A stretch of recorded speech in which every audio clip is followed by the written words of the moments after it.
Tudo bem, pessoal? Hoje comentários sobre O Macaco, filme dirigido e escrito por Oz Perkins, baseado na história dos anos 80 do Stephen King. Originalmente, esse projeto era visto como uma prioridade do estúdio depois do sucesso de O Nevoeiro, de 2007.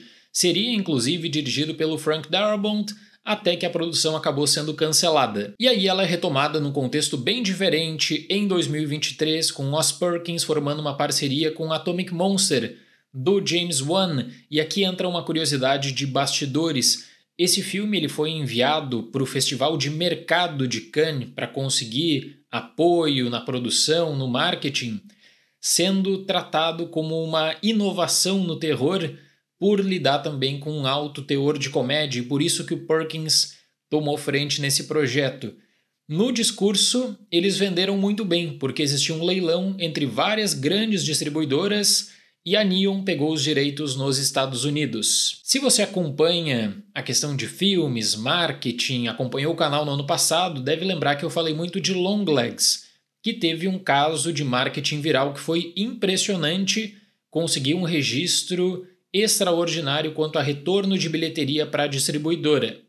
Mesmo diretor, mesma distribuidora e a mesma tática de marketing viral para esse filme. Eles, inclusive, tentaram explorar propagandas mais violentas, propagandas que não foram aprovadas pelos canais de televisão dos Estados Unidos. É aquela forma de tentar gerar curiosidade para que o espectador assista ao filme no cinema.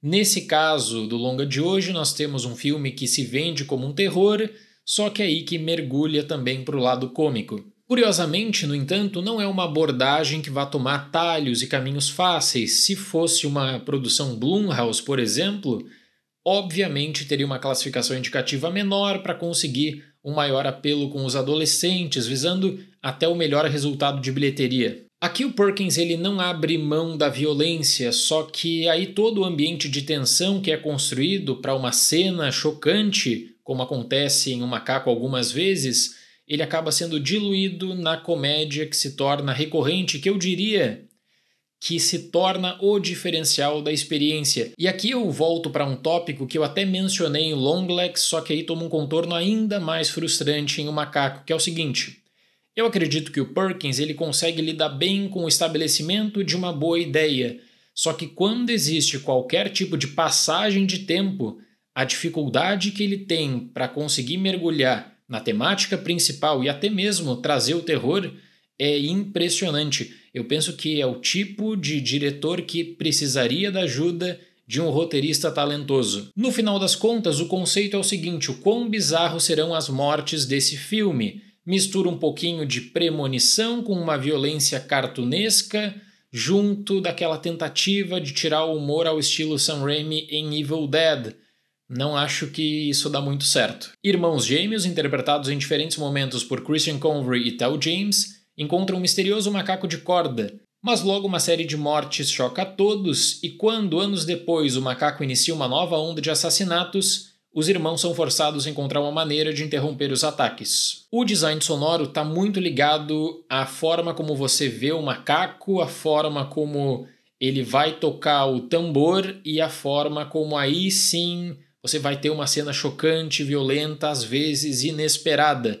Esse é o conceito geral que cria esse apelo maior até para o filme. Só que aí existe uma produção que teoricamente valoriza o gore, só que ao mesmo tempo busca diminuir isso na medida em que tudo tem um contorno mais cômico. Você pode puxar por extremos, né, de Terrifier quanto à violência e colocar do outro lado o macaco para justamente tirar todo o peso da tensão. O que o Perkins planejou é uma cena que te causa um choque, só que depois vai ser amenizada com alguma gargalhada, constantemente colocando até temas mais sensíveis para debate, não de uma maneira tão séria. E aqui entra até tópicos recorrentes do terror contemporâneo, que é de colocar traumas familiares como especiais, entrar um pouquinho na discussão desses traumas, e aí, quando você pensa que vai ter alguma coisinha, pelo menos, para sustentar uma cena, nada acontece. O ator Tel James interpreta os dois irmãos,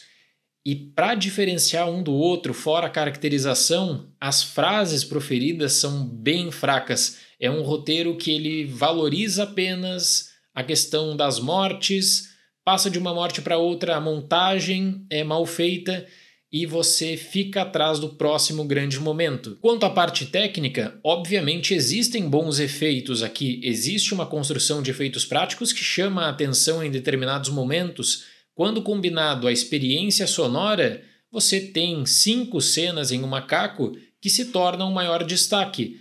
Mas é o que eu disse, a ideia de como Perkins ele vende o conceito é excelente. Já são especialistas inclusive em marketing viral.